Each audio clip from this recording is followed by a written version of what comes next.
नमस्कार, मैं धर्मेंद्र। आज आप लोगों के लिए क्लास 10 सब्जेक्ट हिस्ट्री का यूरोप में राष्ट्रवाद का 10 ऑब्जेक्टिव लेकर के आए हैं। आप लोग अगर पहले से भी पढ़े होंगे तो आप लोगों को पता होगा, अगर थ्योरी पढ़े होंगे तो। चलिए, आज आप लोगों के लिए मैं 10 ऑब्जेक्टिव लेकर के आया हूँ। तो ये लेक्चर 1 रहेगा, सीरियल वाइज रहेगा। लेक्चर 1 के बाद लेक्चर 2 आएंगे।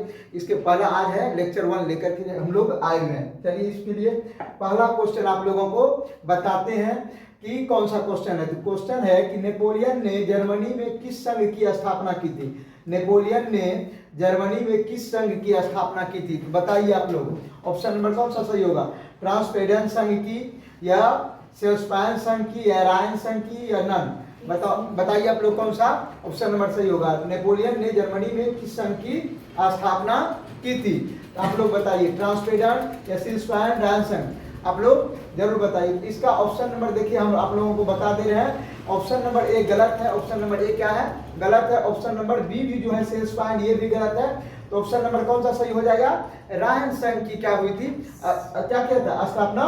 और संघ की क्या की थी? स्थापना की थी। आप लोगों को अब चलिए, अब क्वेश्चन नंबर हम लोग अब 2 में आते हैं। 2 का क्वेश्चन जो है, देखिए अब क्वेश्चन नंबर 2 है कि लाल कुर्ती का गठन किसने किया था। तो लाल कुर्ती का गठन किसने किया था, तो आप लोग बताइए। ऑप्शन नंबर ए में आपको है काबूर ने, दूसरे नंबर में है कि बिस्मार्क ने, तीसरे नंबर में है मेजरी ने, चौथा नंबर में है यानी ऑप्शन नंबर डी में है गेरिबाल्डी ने। तो बताइए लाल कुर्ती का गठन किसने किया था। तो आप लोगों को पता होगा तो बताइए आप लोग जरूर। इसमें ऑप्शन नंबर ए जो है ये काबूर, ये गलत है। बिस्मार्क ये भी गलत है। तो बताइए ये ऑप्शन नंबर क्या होगा? मेजरी ये भी गलत है। ऑप्शन नंबर क्या हो जाएगा? गेरिबाल्डी ने क्या किया था? लाल कुर्ती की गठन क्या था। अब चलिए क्वेश्चन नंबर हम 3 पे चलते हैं। क्वेश्चन नंबर 3 जो है, अब देखिए क्वेश्चन नंबर 3 है कि किस युद्ध के बाद जर्मनी की एकीकरण हुआ था। किस युद्ध के बाद जर्मनी का एकीकरण हुआ था। तो क्रीमिया युद्ध के बाद, या सेडोवा युद्ध के बाद, या परसाडेनामार्क के युद्ध के बाद, या सेडोन के युद्ध के बाद? चलिए, आप लोगों को पहले से भी अगर पता होगा तो बताइए आप लोग।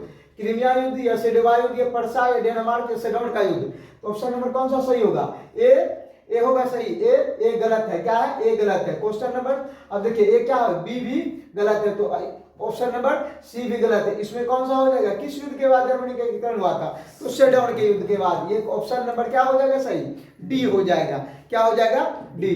चलिए, अब क्वेश्चन नंबर हम लोग 4 की तरफ चलते हैं। क्वेश्चन नंबर 4 जो है, इसमें कह रहा है यूरोपीय सभ्यता का पालना किस देश को कहा जाता है।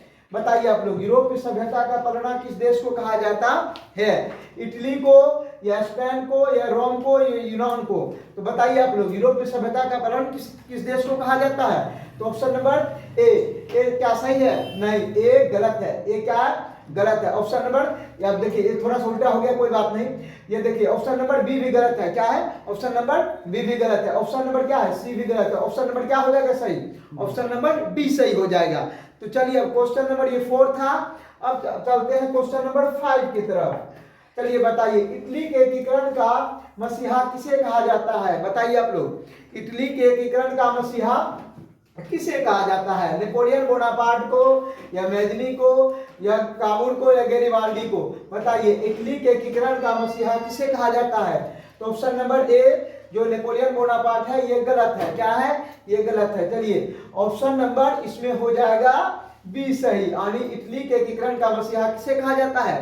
तो मेजनी को कहा जाता है। किसको कहा जाता है? मेजनी को। सी डी ये दोनों गलत हो जाएगा। तो कौन हो जाएगा option number? Option number B सही है। चलिए, अब क्वेश्चन नंबर हम 6 की तरफ चलते हैं। क्वेश्चन नंबर 6 है, यूरोप के राष्ट्रवाद से प्रभावित होकर के किस भारतीय शासक ने जैकोबिन क्लब की स्थापना की थी। अब फिर से क्वेश्चन एक बार पढ़ लीजिए, कहीं थोड़ा सा बड़ा क्वेश्चन है। यूरोप में राष्ट्रवाद से प्रभावित होकर के किस भारतीय शासक ने जैकोबिन क्लब की स्थापना की? बताइए। ए में है ऑप्शन नंबर हैदर अली ने, बी में है टीपू सुल्तान ने, और सी में है सफदरजंग ने, और ऑप्शन नंबर डी में है शिवाजी ने। बताइए आप लोग कौन सा ऑप्शन नंबर सही होगा। तो हैदर अली सही होगा? नहीं, इसमें देखिए ऑप्शन नंबर ए भी गलत है। तो ऑप्शन नंबर इसमें कौन सा हो जाएगा? बी सही है। क्या हो जाएगा? बी। और सी डी दोनों गलत है। सी डी दोनों गलत है। क्वेश्चन नंबर हम 7 की तरफ चलते हैं। चलिए, आप लोगों को बता, फ्रांस की क्रांति का प्रमुख कारण क्या था? फ्रांस की क्रांति का प्रमुख कारण था? बताइए, प्रजातंत्र शासन होगा, निरंकुश शासन, या गिरफ्तारी पत्र, या मनसबदारी? बताइए, फ्रांस में क्रांति क्यों हुआ था? फ्रांस में क्रांति कब हुआ था? आप लोगों को पता होगा कब हुआ था? 1789 ईस्वी में। कब हुई थी फ्रांस की राज क्रांति? 1789 में। ये आप लोग पहले से भी पढ़े होंगे। और फ्रांस के समाज को कितने स्टेट में बांटा गया है? 3 स्टेट में। चलिए, वहां पर इतना आप लोग को पहले से भी पता होगा कि फ्रांस की राज क्रांति कब हुई थी? 1789 में। तो ये बताइए आप लोग, फ्रांस की क्रांति का प्रमुख कारण क्या हो जाएगा? तो फ्रांस की क्रांति का प्रमुख कारण है निरंकुश शासन। क्या हो जाएगा? ऑप्शन नंबर बी सही होगा।